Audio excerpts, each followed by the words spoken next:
Welcome to the video. Today we look at the part 4 of the secrets of the D9 chart, also called the Navamsa. Now we will learn how to use the D9 chart to predict the quality of marriage and the timing of marriage. We will also learn which planetary dasha periods will support marriage of a person. Since I am going to be revealing a lot of secrets about the Navamsa, please watch the full video.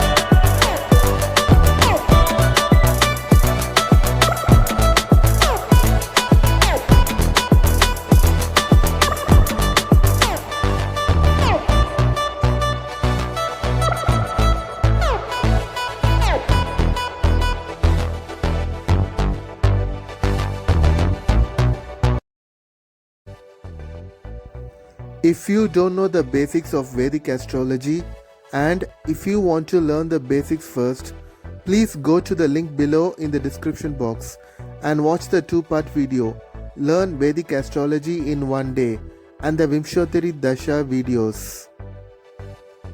If you don't know the basics of D9 chart and if you want to know what is D9 chart and what is Navamsa, please go to the link below and see the first part of the Navamsa Secrets.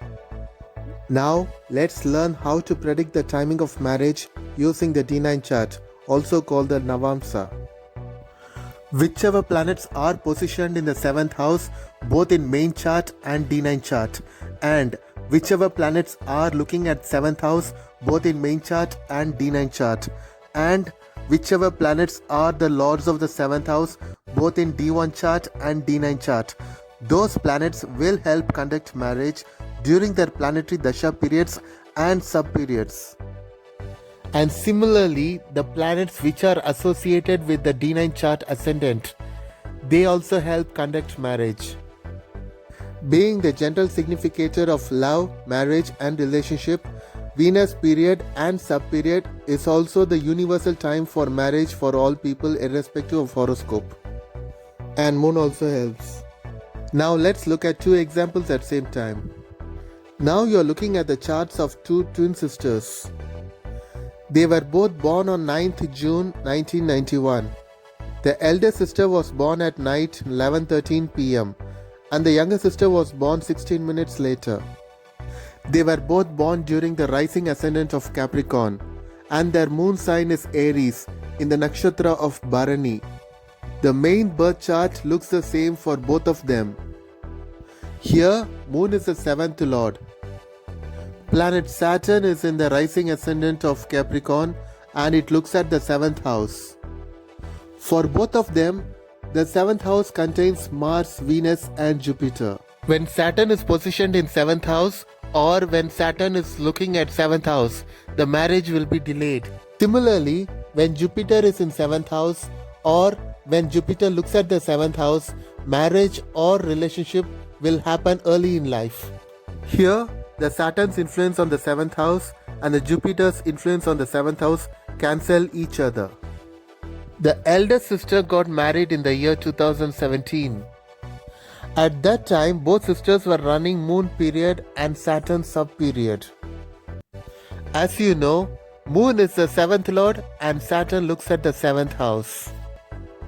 But the younger sister got engaged at the end of 2019 and she got married in the January month of 2020. At that time, the younger sister was having moon period and Mercury sub-period. Now you get a question, how is Mercury related to marriage? The answer is in the D9 chart, the Navamsa. Now let's look at the D9 charts of the 2 sisters. Now you can see the difference in the rising ascendants of the 2 D9 charts. The rising ascendant in the D9 chart of the elder sister is Leo, while the rising ascendant of the D9 chart of the younger sister is Virgo. Now there is a concept called Karako Bhava Nasti. According to this concept, if a house related to a particular subject contains the general significator of that subject, then that subject will be affected. For example, you know that 7th house rules marriage and relationship. If planet Venus, which is the general significator of marriage and relationship, is situated in 7th house, then marriage and relationship will definitely get affected. Similarly, we know that 5th house rules childbirth. If planet Jupiter, which is the general significator of childbirth, is present in the 5th house, then the person will definitely face big problems in childbirth. This rule applies very well in the divisional charts, especially if the general significator is present in the ascendant of the concerned divisional chart.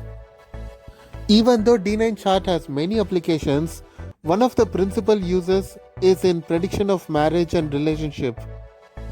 Being the general significator of love, marriage and relationship, if planet Venus is situated either in the ascendant or the 7th house of the D9 chart, then the person will face a lot of hurdles in finding the right match.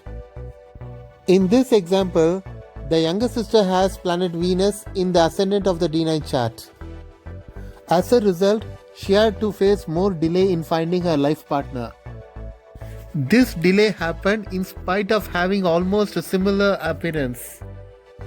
For the younger sister, marriage happened in the main period of Moon and the sub-period of Mercury. Mercury came into play because Mercury is the ascendant lord of the D9 chart for the younger sister. Now you will understand how a few minutes of difference in the birth time can bring a very big change in the predictions. Before I continue with the next example, I have a small message for you. In my upcoming videos, I'll be revealing a lot of secrets about the D9 chart and other divisional charts. To ensure that you don't miss my future videos, please subscribe to the channel by clicking on the subscribe button and also the bell button so that you get all the latest notifications.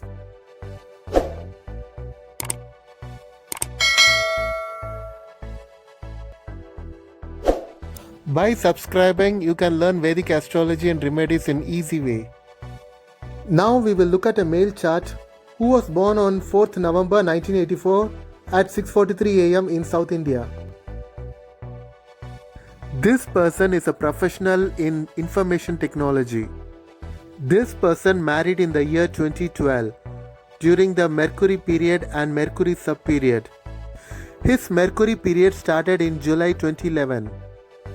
Now you will be surprised to find that Mercury is not connected to the 7th house both in the D1 chart as well as the D9 chart. And also Mercury is not connected in any way with the D9 ascendant. But still, during the Mercury period and Mercury sub-period, this person got married. You will get the answer for this question if you check the degrees of the Mercury. Mercury is present in the 2nd degree of Scorpio sign in the last pada of Vishaka Nakshatra.